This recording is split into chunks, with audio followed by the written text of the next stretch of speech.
Hello again, everybody. This video is going up for Friday, April 3rd, and what I'm going to do is go over the information that you should know about Louis XIV and Peter the Great, and then talk to you about what else is coming up. And remember, next week is vacation, so no new assignments. If you're behind, it'll be a good chance to get caught up. The last video I made and the last PowerPoint, if you weren't able to see the video that I made, left off with this idea about absolutism. So I'm starting this one asking to see if you remember, what is absolutism? Your definition is a political belief that one ruler should hold all the power within the boundaries of a country. So think about a ruler that has a king or a queen with complete control. There are no limits on the king or queen's power. We'll talk about why that came to be. Why do they think they had the right to have all this control? Well, absolute monarchs, these all-powerful kings or queens, believed in what was called the divine right. The idea that God created the monarchy and that the monarch acted as God's representative on earth. So the power to rule came from God. And that was not an idea that was new to Europe in the 17th and 18th centuries. That was something that, like I mentioned in the previous video, many rulers had claimed. The emperors of Rome, the pharaohs of Egypt, the emperors in China, many of them claimed that their right came from God, or their right to rule came from God. Why did absolute monarchies develop in Europe? What led to the growth of absolutism? Well, in the years before these absolute monarchs came to power, there were lots of conflicts in Europe. There was lots of uncertainty, religious conflicts, territorial conflicts. Armies were getting bigger to deal with these conflicts. You have to pay for an army. So if you're a ruler, that means you have to raise taxes to pay for troops. People, if you raise taxes on them too much, are going to get unhappy. They're going to revolt. So this constant chaos led rulers to try and figure out ways to maintain their control, to consolidate their power, so that there was nobody to go up against or challenge them. That's what led to the growth of absolutism or absolute monarchy. Now, what happens as a result? What are the effects of this? Well, rulers have control of all aspects of life in whatever country they rule. So they're going to be in charge of religious worship, of social gatherings. They're going to be able to control how information spreads. They're going to increase the size of their courts, the people who are advisors to them, we would call it an administration today, to make themselves appear more powerful. And they're also going to create bureaucracies, different positions within the government to help control the economy. Remember, the standard asks to examine absolutism through a comparison of the reigns of Louis XIV and Tsar Peter the Great. So we'll talk about both those guys today. And the activities that I assigned to you for Thursday's lesson, and I'm asking you to continue working on those for Friday and submit them by the end of the day, are going to have you read information about why there are revolutions in England and then why the revolution in the United States happens as well. So you get a good introduction to those two things. The French Revolution we'll do when vacation is over, or when spring break is over, excuse me. So I'm going to review the assignment from day 13, was the one that has a chart about Louis XIV and Peter the Great. I'll make a separate video later on to review the brain pop activity about the 13 colonies, building the 13 colonies, and then I'll talk to you about the struggle for democracy, but that won't be due until the end of the day Friday. So the assignment from Wednesday, there were some notes to take, but then I asked you to read these sections about Louis XIV and Peter the Great and to complete this little chart. And a few people have already done that, but I'm going to go over what you should have so you can double check what you put, and if it's not quite finished yet, you can use this information to help you. What country was Louis the ruler of? Well, you should have found out he was the ruler of France. And time period means when was he in power? He's in power from 1643 to 1715. This is a famous painting of Louis XIV. You can see by the way he's dressed, it's very luxurious clothing. Everything about this is supposed to communicate to the person that sees it that he's an extremely powerful ruler. Through his dress, through what the place looks like behind him, to the pose, to the sword, the scepter. This is the thing he has in his right hand here. All of this is supposed to communicate that I am very powerful. Now I'm going to read through the information that it included about Louis XIV, and I'll help you pick out a few things you can write where I put evidence of absolute rule, examples of him having complete control. It gives an introduction. It says medieval European feudalism had placed the majority of political power in the hands of a vast and diverse landed nobility. So most people during the time of feudalism, during the Middle Ages, most power was in the hands of those nobles, those wealthy landholders.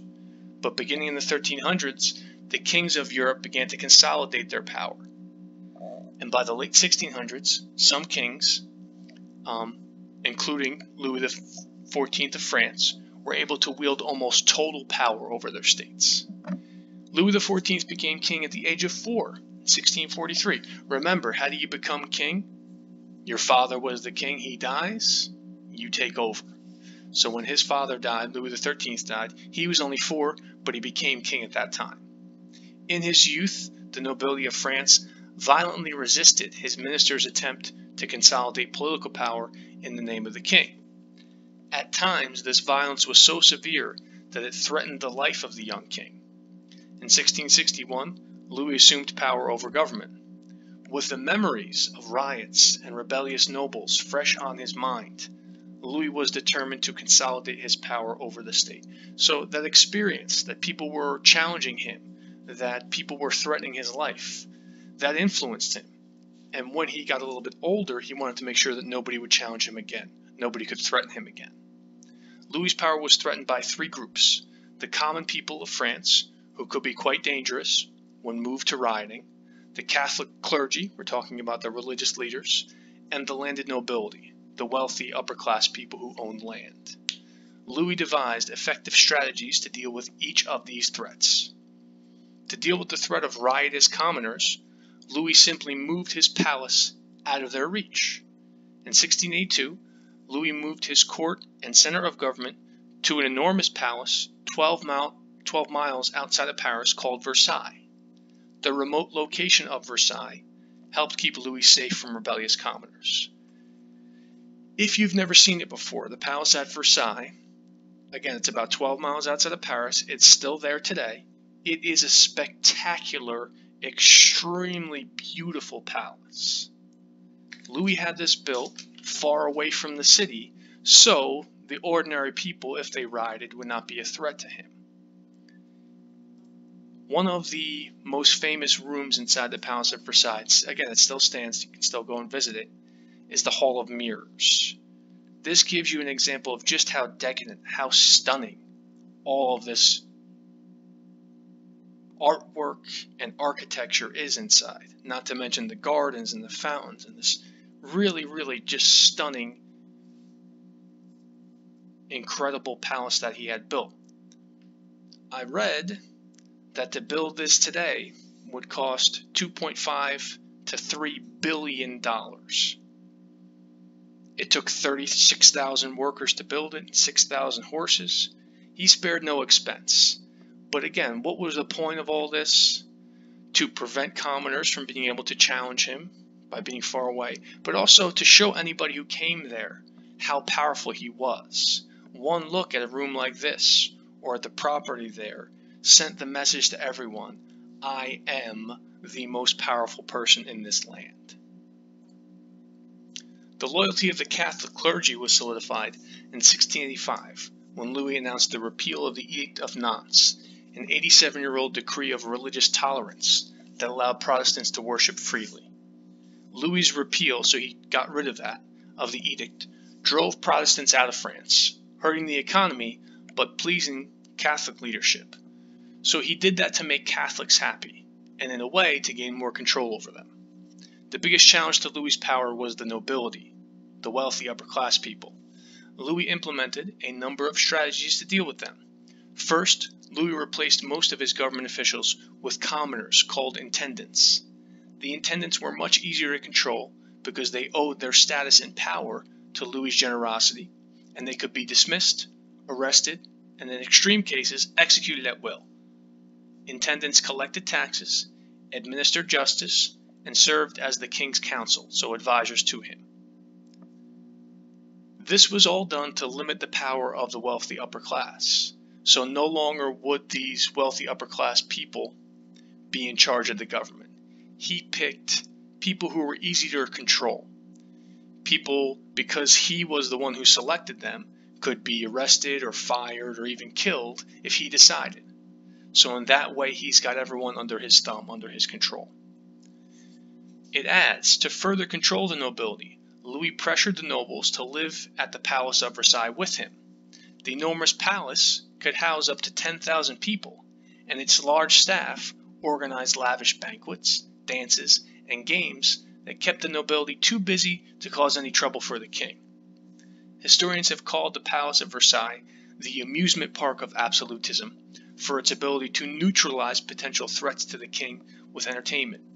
So what they're saying here is that he invited these wealthy people to come and live at the Palace of Versailles, and thousands of people could live there with him.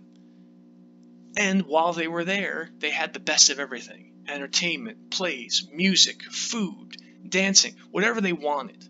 But the whole idea was to keep them happy and distracted. If they're entertained, if they're drinking, if they're partying, they won't come and try to challenge me for power. That's kind of Louis's additional way of maintaining his control. So that's why they say the amusement park of absolutism. He basically got rid of threats by keeping them all drunk and happy. So a few things that I could list as examples of Louis as an absolute ruler. One is that he repealed that Edict of Nantes. Remember, he's in charge of the laws, which drives out Protestants, but it makes the Catholic clergy happy.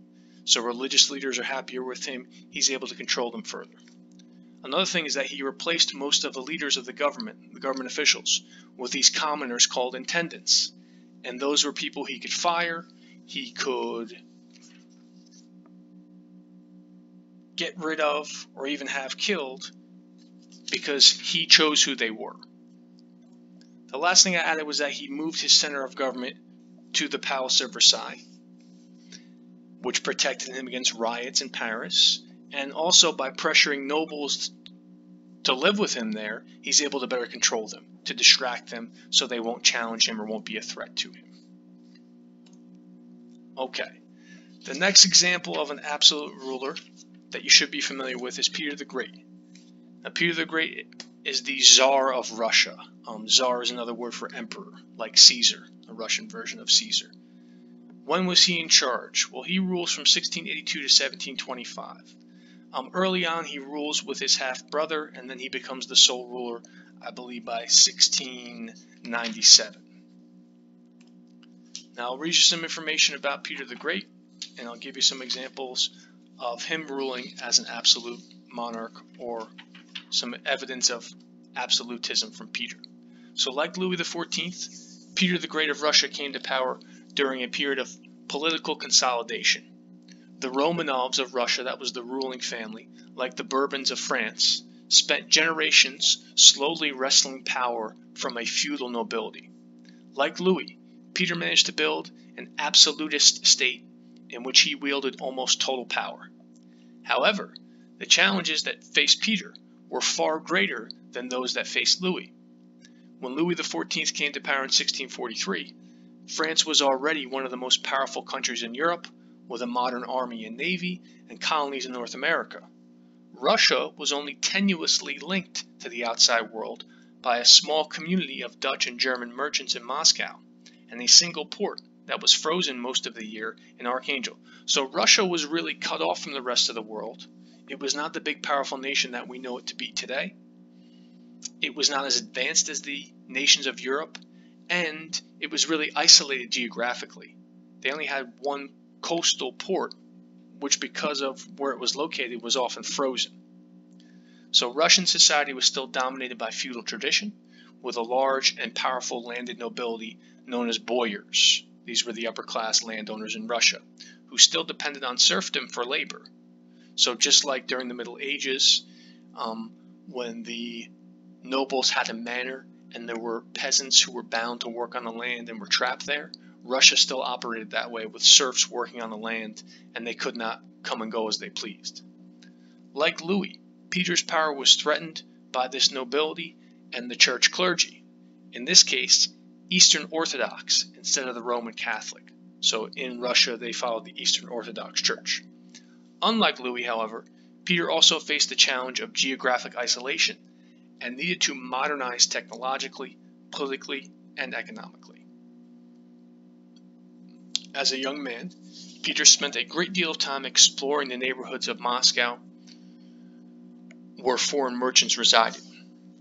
From this experience, he learned that Russia would have to look to the West instead of the East in the future. So you have to look at the example of these Western European countries, like France and Germany. Shortly after taking power in 1696, Peter set off on a grand tour of Europe. Traveling in disguise, Peter studied the military, political structures, economy, and cultures of the European states. Upon returning to Russia, Peter instituted a series of reforms to modernize and westernize Russia and consolidate his power. To modernize and westernize Russian society, Peter established a newspaper, elevated the status of Russian noblewomen, ordered Russian boyars to wear European-style dress and shave their traditional beards, and established schools of navigation, arts, and science with European-trained faculties. So he did many things to follow the example that Europeans had set, so he could bring Russia into the modern age. To consolidate his power over the nobility, Peter used a similar strategy to Louis XIV. Just as Louis removed the nobility from government positions and replaced them with intendants drawn from the commoners, Peter removed the nobles of the most powerful families from his government and council of advisors and replaced them with men from lesser families. So he also gets rid of the powerful people who are in government and chooses men who are not from the upper class, people that he can control more easily. He rewarded these new appointees with generous land grants, which won their loyalty and respect. To deal with the power of the Orthodox Church, Peter abolished the position of patriarch, the traditional head of the church, and replaced it with a holy synod that was directly under his control. So just like Louis, he does things to make sure he's able to control the church leaders more easily. With power firmly in his hands, Peter modernized the Russian army and built a navy, which allowed Russia to take territory from Sweden and establish a warm water port at St. Petersburg. Peter ordered that the city at his new port be built in the Western Baroque style, as it would serve as his modern capital and window on Europe. So this was something he thought was essential, to have a warm water port that would help with trade, that would help with bringing Russia into the modern age. If you look at this map, you can see Archangel was this older port here that was often frozen for part of the year. Peter is the one that established the new capital, St. Petersburg, and this was a warm water port that he knew would be essential to bringing Russia, modernizing Russia, and making it a more powerful nation. If you look, their caption here says, "Once a country of modest size, Russia grew into the world's largest country. The greatest expansion took place under Peter the Great, whose reign ended in 1725. So if you look in 1533, Russia was only this dark green color here. That's the only territory it controlled. But during Peter's time as leader, they added everything you see from the Pacific Ocean all the way up to parts of Eastern Europe. Okay, what are some examples of Peter ruling as an absolute monarch, or evidence of absolutism? Well, there are a few. He started a newspaper. He elevated Russian women to the status of nobles. He ordered those Russian boyars, the aristocrats, to wear European-style clothes and shave their beards. If they didn't, they were forced to pay a special tax or were punished. He did things, I didn't add this one, but to make sure that education was improved. Schools of navigation, schools for the arts and the sciences. Again, with people who had come from Europe, so he could teach those Western traditions or have those Western traditions taught in Russia. Another way that he controlled people or exercised power was by getting rid of those nobles from powerful families and replacing them with men from the lower classes that he controlled. He limited the power of the church by getting rid of that patriarch position and replaced it with a holy synod, which was under his authority. And he modernized the Russian army and navy. He established that warm water port at St. Petersburg, which became his new capital and window on the west. He wouldn't have been able to do any of these things if he didn't have complete control.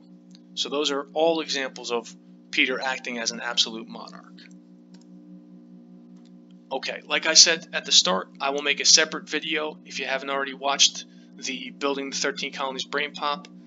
You're going to see it's a little bit longer, and the challenge activities, I added a review one to it so you can try that a few times before completing the graded one, and that way you can get a better score on that. Alright? And the other thing I'm going to ask you to do for Friday, if you haven't already done it, is to read this section. You're going to see the page here is a screenshot of the PDF I attached. It's actually not too long, there's not too much reading, but it talks about what happens in England, and it goes back to an earlier period when they put limits on the English king, going back to the Magna Carta in 1215, and then all the way up into the 1700s.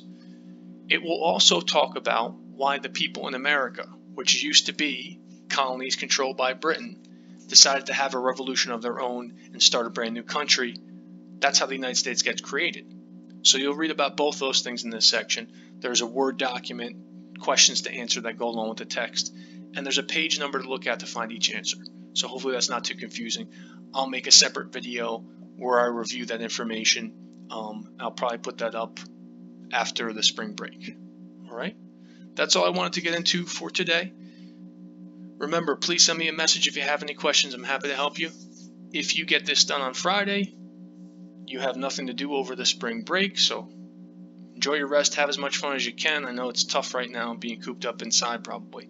And if you know there are things that you haven't done, if you have work to catch up on, please take this opportunity to get caught up on things. Alright? I'm not going to be checking my computer every day over spring break, but if you still need help, feel free to write me a message. If I don't get back to you right away, I'll make sure I get back to you within a few days. Okay. Have a good one.